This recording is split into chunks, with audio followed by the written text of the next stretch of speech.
I'll be honest, I was never the biggest fan of Adventure Time, and in the past, I really only watched the show casually, and I never really cared if I missed an episode or two.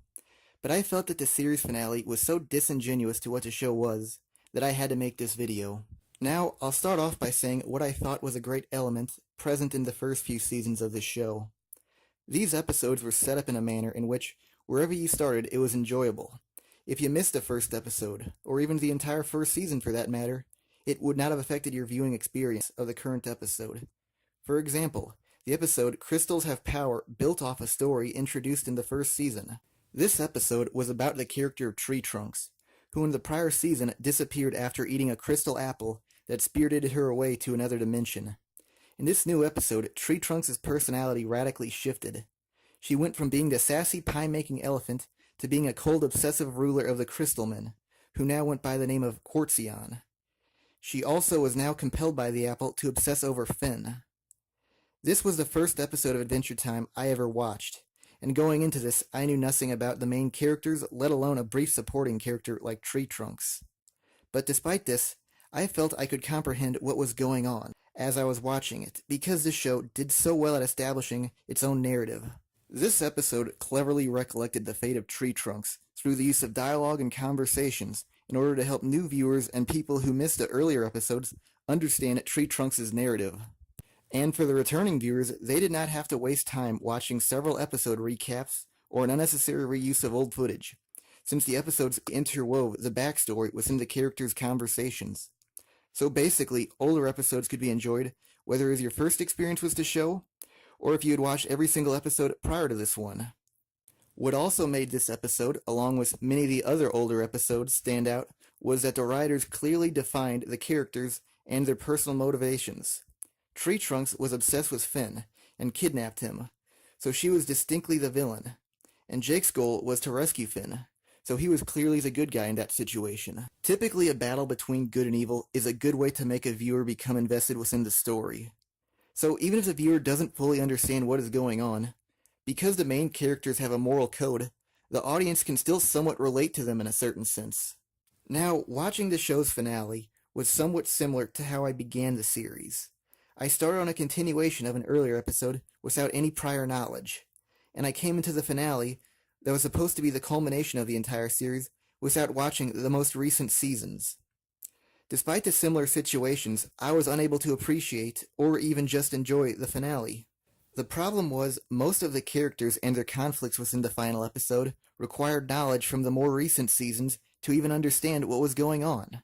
For example, Marceline turned into a giant monster in order to subdue one of Gulb's minions, and after watching this scene, it just felt like typical Marceline behavior. But in the following commercial break, Easter eggs and fun facts were given out, and it revealed Marceline's transformation was her completing her vampire form, which I never even realized was an issue in the past. And I could not even appreciate it, even though that was supposed to be her most epic scene in the story. What also made the finale difficult to understand was its main antagonists. It was just plain awkward that the series' in-game antagonists were introduced so late into the story. The writers should have considered the fact that many of the older fans who hadn't watched the show in years might have wanted to catch at the end of the series, and that with newly introduced characters as the villains, the older fans might feel alienated. Making Gumball be one of the two main antagonists in the series finale was not the correct choice to go. For starters, he never really felt all that threatening in either his appearance or through his own actions. I mean, you need to watch the previous episodes to even understand why he is the villain in the first place. And in the finale, he never really did anything all that sinister. The most he did was intimidate Lemongrab, and it heavily implied he would betray Princess Bubblegum. If anything, Princess Bubblegum felt more like a villain than Gumball, because of her aggressive war-promoting behavior, and the fact that she was so obstinate towards Finn's calls for peace. Now compare Gumball to the Lich. Gumball felt like a petty backstabber who should have been the villain in a single episode, whereas the Lich was basically death incarnate. If Gumball was half as sinister looking as the Lich, there would have been a battle between good and evil, and the audience could have gotten behind one side, becoming invested in the episode's story. But because Gumball was so underdeveloped as a villain, it wasn't even a battle between good and evil. Now, I think I know the reason for why Gumball's villainy felt so very underwhelming, which is because the writers of the finale tried to craft a more deeper, richer thematic message where war brought out the sadistic nature of both the perpetrator and their victims. And because of this, I don't necessarily think that it was Gumball's role in the story to really be evil, but to corrupt Princess Bubblegum into bringing out her own evil. This is evident through a dream sequence where Princess Bubblegum and Gumball reenacted a scene from their mutual past together, in which Gumball was about to destroy a younger Princess Bubblegum's mind. Only this time, Princess Bubblegum was the aggressor, and a child Gumball was the victim.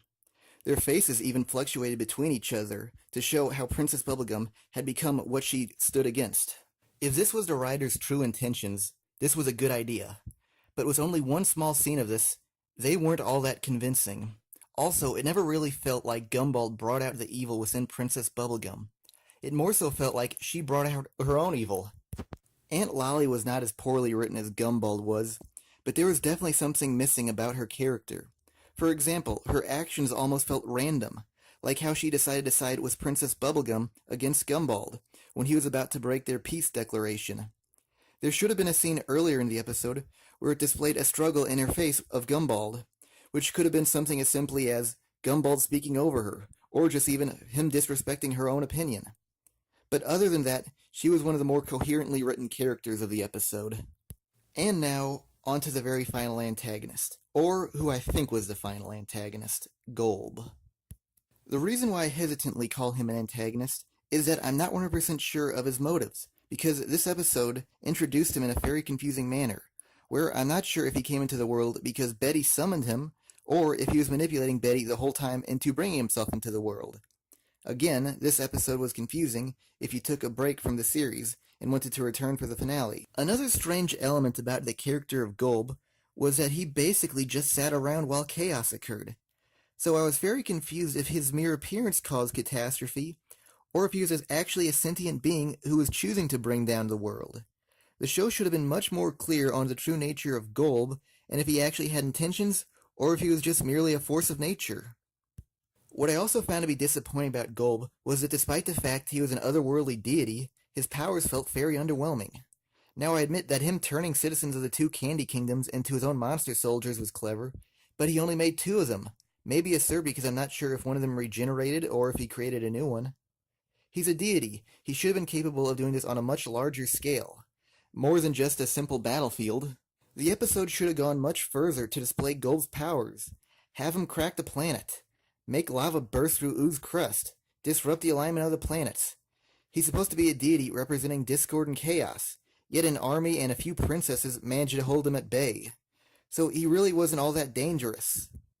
Some might try to reason that since this show is intended for a younger audience, that they might have been under restrictions of having to be family-friendly, so they couldn't have been scary or threatening.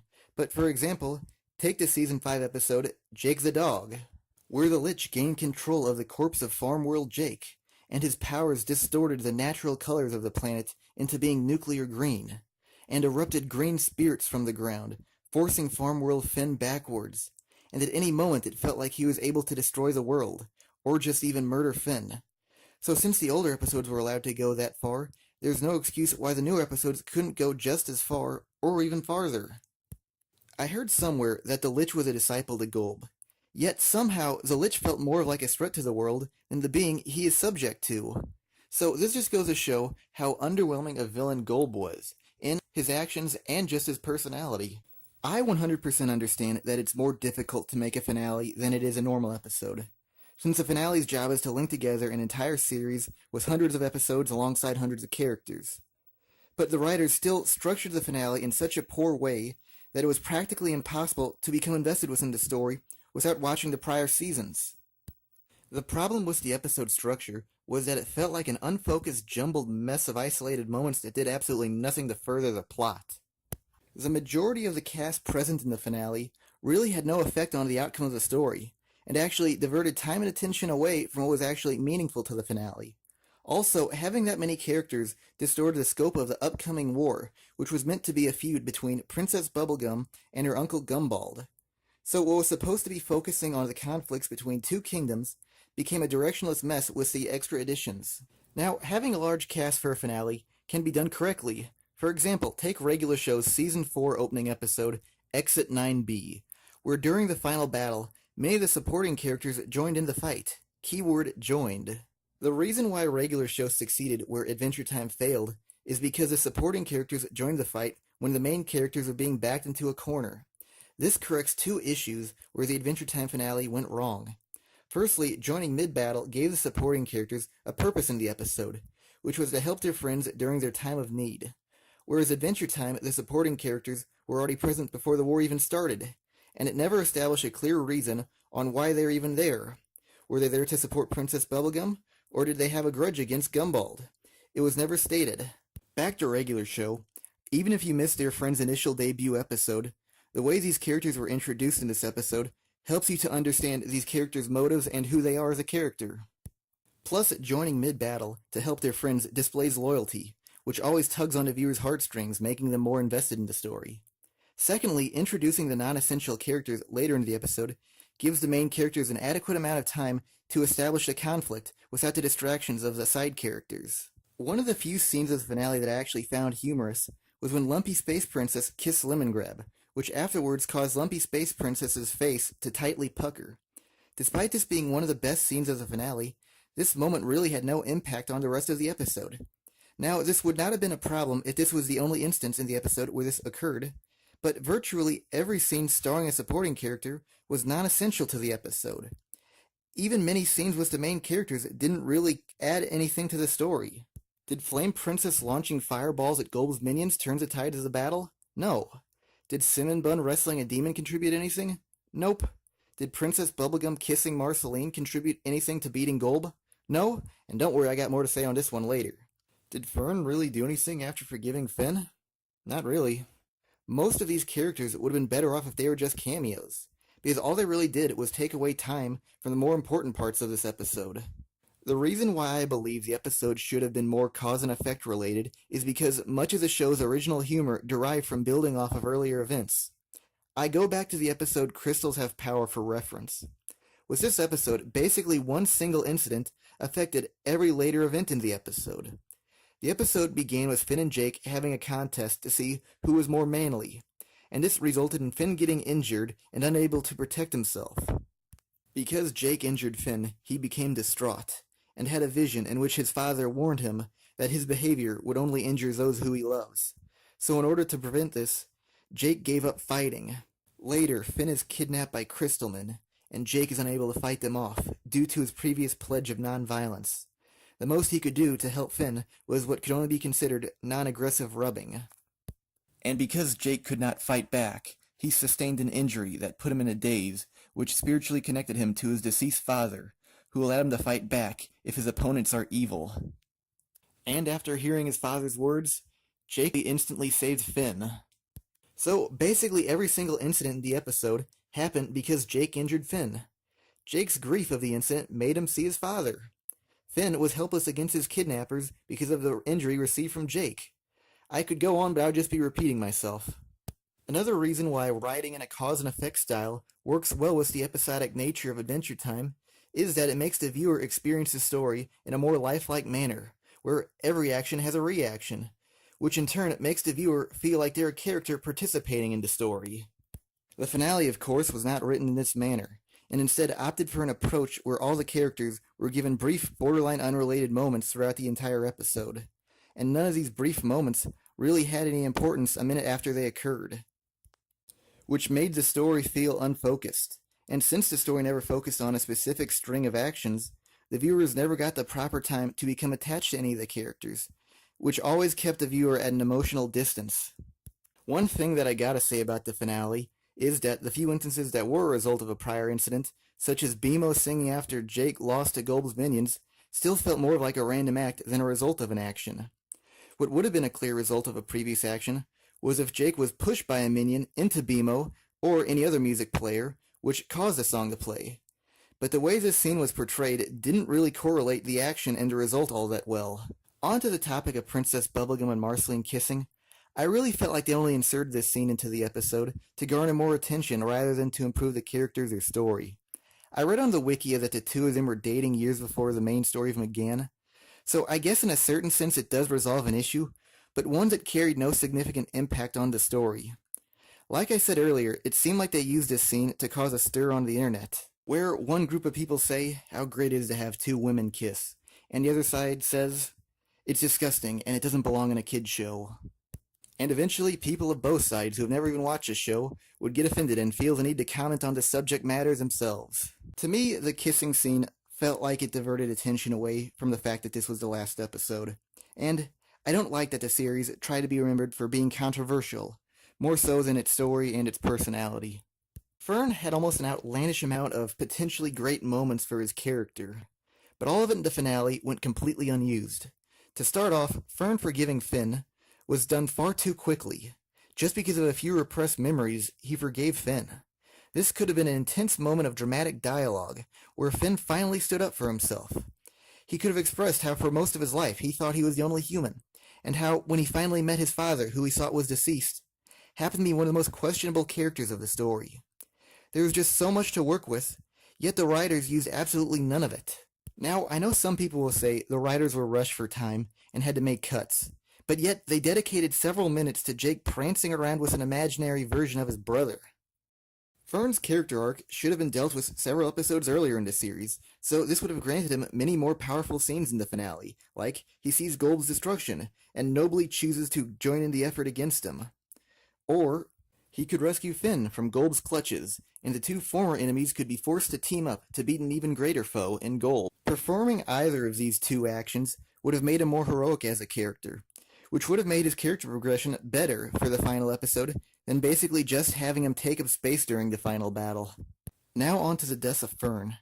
It was definitely excellent writing on the writer's part to have Fern's dying wish be to have his seed planted at the remains of Finn's treehouse, and having it grow into a giant tree was a good way to connect the present to the future. Also, during his dying speech, he held Finn's hand and started to slowly disintegrate, and his remains were carried off into the wind. I found this to be one of the few emotionally gripping scenes of the finale. I liked these aspects of his demise, but I felt his actual cause of death was quite lacking, which was basically the plant's equivalent of having an organ being removed. So it was just uneventful and stretched out for far too long. Two of my complaints about the finale is that it wasn't dramatic or emotionally gripping enough, and that there was almost no good speeches contained within the dialogue. Both of these issues could have been corrected if Fern's death was altered into him sacrificing himself for the greater good, which would have been the perfect time for a well-written speech or an emotional scene of redemption. And his death would have been much more noble instead of having him awkwardly stand around mortally wounded for the rest of the duration of the episode. If he sacrificed himself, he could still retain his dying wish scene, either before he sacrifices himself in a speech meant for Finn, or Finn could find him fatally injured after Golb's defeat. Earlier I stated how many people blame time constraints to justify why the finale failed up to expectations. Here's why I don't think that can explain why Fern and many other characters of the finale feel like they were underdeveloped, or didn't even really have a purpose for that matter. The thing is, the characters that did manage to have development in the episode weren't even done all that well. For example, with Princess Bubblegum, her personality ran completely contradictory to what was previously established. She was foolish, warlike, and emotional, where in the past she was scientific and resourceful. When you think about it, she really didn't accomplish anything in the finale either. She didn't successfully convince Gumball to a peace agreement because he was going to betray her afterwards. And she really didn't do anything to aid in the effort against Golb. Okay, she was one of a few hundred people to sing to put a small indentation in Golb. That's basically it. Another character who really wasn't done any justice in the finale was Jake. Okay, in the past, Jake was lazy, unadventurous, and morally questionable, but I don't think he ever would have been reduced to an infantile wreck like he was in the finale, especially if Finn was in danger. So I think the writers went way too far with this scene, especially considering the fact it was potentially one of his last moments. He should have gone out on a better, more heroic note. And now, on to my final and most important topic, of how they completely ruined Finn's character during the finale. In a certain sense, I think most characters' strengths and their personalities were diluted. Ice King lost his ice magic, and after Jake succumbed to defeat, he was borderline reduced to an infant. But still, Finn's treatment was far and away the most egregious. To start off, Finn has absolutely nothing to show for himself by the end of the episode. The most he achieved was trying to stop the war between Princess Bubblegum and Gumball, and he didn't even really prevent it, because although he convinced Princess Bubblegum to a peace treaty, he failed to convince Gumball, who still intended to backstab Princess Bubblegum, and if it wasn't for Aunt Lolly, Gumball's plans would have succeeded. So Aunt Lolly was the true hero of the first part of the finale. All this did was make Finn look foolish and naive, and not in a pure of heart, uncorruptible way. And now, on to the Golb debacle, where again Finn failed to live up to be a hero. In the fight against Golb, Finn contributed absolutely nothing. What makes the event surrounding this deity of chaos even more hard to stomach was the fact that Finn was captured by Golb and couldn't escape. He helplessly banged against the enclosing walls to no avail. Finn had always been the character to rescue the various citizens of the Candy Kingdom, yet he had been regressed to needing to be rescued himself. Two actions finally rescued Finn and brought down Golb, the first being BMO singing in harmony alongside other various cast members of the finale to pierce a hole through Golb, allowing Finn time to escape. And the more major event was Betty, of all people, using Ice King's crown to merge with Golb and return him to his dimension, thus ending his reign of destruction. Now, I'm not necessarily against the idea of Betty saving the day, because I'm more confident she brought Golb into the world than the other way around now. So in a certain sense, I think this is her fixing the problem she created. But how the writers went about with her defeating Golb just seemed cathartic. Because she didn't just defeat Golb, she combined with him and became an all-powerful deity herself. I honestly believe this scene was one of the writers vicariously inserting herself into the story through the character of Betty to make herself feel more empowered in the real world. How I think the writers should have gone about with this scene is by having Betty sacrifice herself to return Golb back from whence he came. This would still fall in line thematically with Betty fixing the problems she created, and she could still retain her heroic qualities. This would also allow the opportunity for Finn to be heroic also. Afterwards, Finn could be transported back with them, or he could follow after them, where in this following scene, Finn would either battle Golb to a one-on-one fight, where he could either destroy Golb or permanently send him back to his homeworld. This action would not only give Finn a purpose in the finale, but it would also make Finn become a great hero, which was his goal established at the very beginning of the series. So this would have made the finale come together a bit better in the case of Finn. Besides Finn not fighting Golb, there are so many wasted opportunities to have made Finn into a hero, or just grow up for that matter. Like there could have been a transcendental scene where Finn is spiritually beaten, and he hears words of encouragement from the ghost of his deceased idol Billy, or one of his spiritual progenitors like Shoko, to get him back into fighting form again. The writers also left out what became of Finn's father, Martin.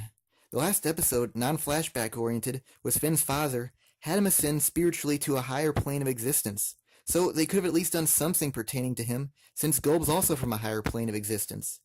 I actually prefer the idea of Finn being saved by his ascended father over the redundant trope of singing to bring down an evil antagonist. Having Finn be rescued by his father wouldn't have to be a full-on redemption.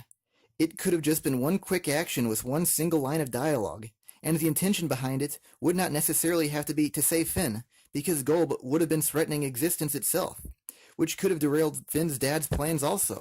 What really bothered me with the character of Finn was the fact that he never made anything of himself, not just in the finale, but even within the 1,000-year gap between the ending of the finale and the introduction of the new protagonist, Shermie and Beth. The evidence that proves that Finn never accomplished anything noteworthy is the fact that BMO, the new ruler of Ooo, 1,000 years after Finn's lifetime, could not even correctly remember Finn's name, yet somehow he remembers Jake's name, who pretty much never showed any ambition to do anything great with his life. The most evidence I could find that Finn accomplished anything is through a brief cameo in the finale's opening sequence, where ruins of a statue lie that happen to be in the shape of Finn's body. So it is presumably a statue of Finn, but cannot be confirmed since the face of the statue is facing a different direction. I understand why they only dedicated a brief amount of time to the statue, and why they never gave a full reveal of the front side of the statue, which is because the mystery creates intrigue and theories.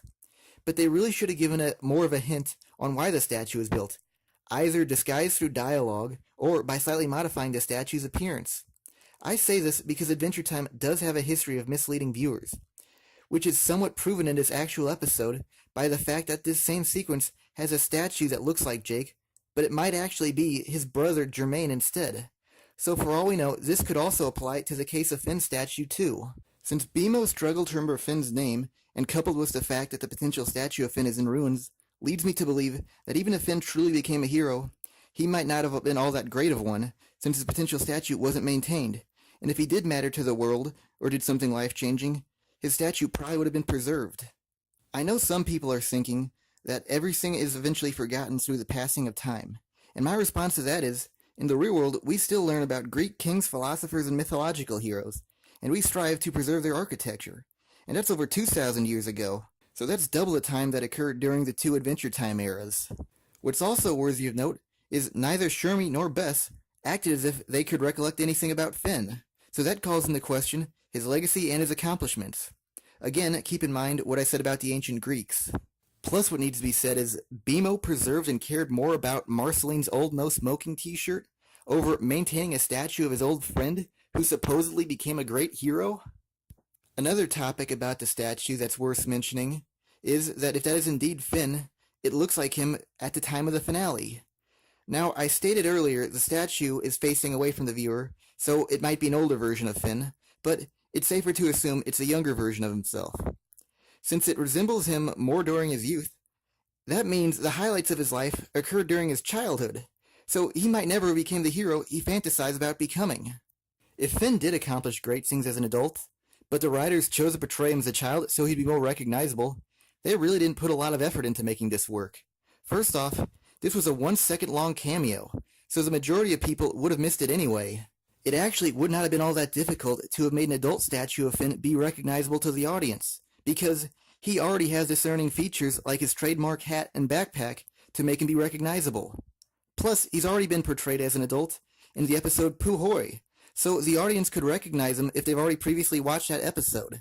Since Finn had no discernible impact on the future, coupled with the fact that he was reduced to being a 1 second cameo, really makes me wonder, did the writers have any interest in Finn by the end of the series? One reason that leads me to believe the writers had lost complete interest in the character of Finn is the fact that all of Finn's former love interests had abandoned him or dumped him by the end of the series. I would be fine with him remaining single if the writers inserted a reason for it, like if Finn becomes a nomadic adventurer or the wandering hero and travels around the world too much to devote himself to any single person. But by the end of the finale, all Finn really did was just lie around, whether on a grassy field or on a sandy beach. And that scene on the grassy knoll leads me to my next point, of how the writers sideline Finn. In a cliched fashion, the song that typically plays during the ending credits of the show also played during the final moments of the finale, where it recollected many of the fates of the supporting characters, as well as the main characters. Finn was only present in one of the many scenes within the final montage, and he wasn't even the main focus of his lone scene, and instead it was more so about a woman who I presumed to be his mother returning to the mainland, alongside several other ships filled with who I presumed to be other human beings. Whereas Princess Bubblegum actually had 3 scenes within the final montage, and really only one of them served a greater purpose than just because. So, by the end, the writers clearly favored Princess Bubblegum over Finn, because the writers gave her extra scenes, maybe more so I should say extraneous scenes, which were just basically hanging out with friends.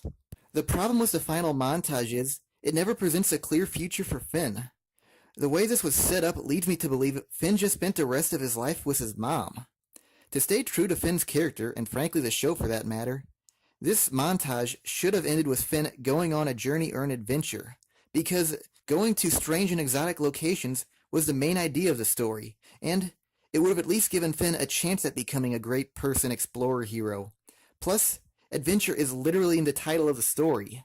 With the way the story ended, the only bone they ever threw Finn was by making him grow a little bit taller, which was such an insignificant growth that I would not even notice it if it wasn't said by Princess Bubblegum, who suspiciously looks like Ingrid Bergman from the film Casablanca, another story involving a woman abandoning a man. The reason why I take such issue with Finn not living up to his full potential, and why the writers relegated Finn to being on the sidelines combined with their silence on his future, is that it makes me wonder, did I waste my time watching this series? Because all the time I spent watching him and his escapades didn't amount to anything. I mean, the individual episodes are still good and all, but knowing that they don't amount to anything takes some of the pleasure out of rewatching them again. The finale storytelling wouldn't have bothered me as much if it felt like Finn's fate was intended to be ambiguous. I didn't get that feeling, especially since Finn had a lack of contributions to the finale. How the finale was written really felt like the story was stolen from Finn. The full title of the show is Adventure Time with Finn and Jake, But the way the finale was written, it should have been entitled Adventure Time with Bonnie and Betty, because they're the characters that got the most screen time. In the past, Adventure Time had so many great attributes present in its storytelling, like its impeccable timing, whether it be an over-exaggerated face to an insignificant action, or a character randomly beginning to sing about bacon pancakes. But by far, its greatest quality was its simple plot with an eccentric yet somehow relatable cast that could be enjoyed by all. The kids would like the easy-to-follow simple plot line. The teenagers would get a kick out of the show's linguistic innuendos, like God being referred to as Glob, and the fact that the main characters played video games made them very relatable to that demographic. The show would often make references to the media that the young adults grew up watching, like Ricardio the Heart Guy resembling Majora's Mask, or the Season 6 opening episode mimicking the ending of Evangelion. This show also made references that the parents could enjoy, like Ice King singing the opening theme song to the show Cheers. So the show had a very deep range that could be appreciated by several generations. But honestly, how the finale was written, by which moments were emphasized, and by which characters got time, attention, and glory, this cartoon felt like it was now geared to women in their mid-30s. The show that was once about going on journeys and heroism now felt like its objective was putting the female characters in as many different clothing styles as they possibly could. Did all the princesses and Marceline shopping together convey a message promoting adventuring? Many long-running shows tried to stay fresh by keeping up with the times or by aging alongside its audience. Adventure Time is now a decade old. I don't think Adventure Time tried to age alongside its audience. It casted away the majority of its original fans for a fan base that better represents the current writers of the show. If I had to pick one single image to best represent the finale of Adventure Time, I would choose Shermie and Beth at the end of the episode, mimicking Finn and Jake's positions in the opening credits of a typical episode. On to the original image of Finn and Jake. Original might not be the correct term, because this image was a parody of one of the original covers of the Pulp Fiction story of Conan the Barbarian. Adventure Time was a comedic contrast to Conan the Barbarian. For starters, the position of a helpless, beautiful woman clutching at Conan's muscular shin was replaced by a male dog who's kinda ugly and has a super gruff voice. And the ultra-masculine axe-wielding Hulk Conan, whose musculature is so detailed that his muscle fibers have muscle fibers, whereas the character of Finn has noodly arms, and he is so under-detailed that he looks like he could have been drawn on Microsoft Paint. So basically, Finn, Jake, and their counterparts are pretty much the exact opposites of each other. To put things bluntly, the life of Conan is an unattainable fantasy for the average person. You're not going to have his chiseled physique, and you're not going to have attractive women swooning over you. Whereas with Finn, minus the magic-filled exotic adventures to odd locations, he's a character you could strive to become. The very beatable, but yet honest person who would do anything to save his friends, alongside his canine companion. So the character of Finn is very relatable to a wide audience, because he's just a normal human, with normal human issues, and not just some unattainable boyhood fantasy. Now, back to the image that I chose to represent the finale, where Shermie and Beth reenact Finn and Jake parodying Conan the Barbarian. To start off, Shermie lacks the same relatability that Finn possessed, because just about everything about the character of Shermie is ambiguous. When I was watching the finale, I wasn't sure what Shermie's gender was, or what type of creature he is, and until I did some research on the Wikia, I could not confirm either. To be able to relate to a character, you need to be able to understand who they are, or at least understand them to a certain extent, and none of this was answered because he never had the time to develop his personality or character, and his appearance was left ambiguous. It seems like with Shermie, the writers tried to make a character that could relate to everyone, with his ambiguous characteristics and his non-gender specific name. But in doing so, they created a character that can't relate to anyone. One of the more relatable aspects of Finn's character was that he was accompanied by a dog, Jake the dog, and most people grew up with dogs, and I might go a step further and say, a story involving a boy and his dog is a good way to set up a story about adventuring, because this helps create themes of knowledge versus instincts, or man versus nature. But the problem with Bess is, she seemed more of like a human than an actual dog, which takes away some of the relatability that Jake had. Plus, Jake actually had attributes of a dog, like his sense of smell, and he looked like one actually, whereas Bess seemed more of like a weird creature than a dog. By the end of Adventure Time, the show almost became a parody of a parody. Adventure Time began as a type of show that took a comedic yet human approach to a genre that began to take itself far too seriously. A show that jokingly had a dog named Jake assume the role of a woman clutching at the legs of a hero, but they forgot that, and returned that role to a woman, although she was not a human and did not resemble a female. This was a show that humanized a fictional fantasy hero into a simple boy, only for it to later give the role of hero to a character that's more fantasy than its original predecessor. This was a show that rejected complexity and meaningless, overly indulgent art, and instead presented itself as a simple story with simple characters, with a simple art style, with a simple title entitled Adventure Time. Yet, a single episode could exert more creativity than the rest of an entire series, only for it to eventually exchange its simplicity for a drawn-out plot that requires religious viewing experiences to even understand what was going on by the end. Adventure Time forgot its roots, and became what it originally had mocked. And it ended like a cell that divided so many times it no longer resembled what it once was. Thanks for watching this video. If you thought I hit the nail on the head, or if I completely dropped the ball, feel free to comment below. Again, thanks for watching.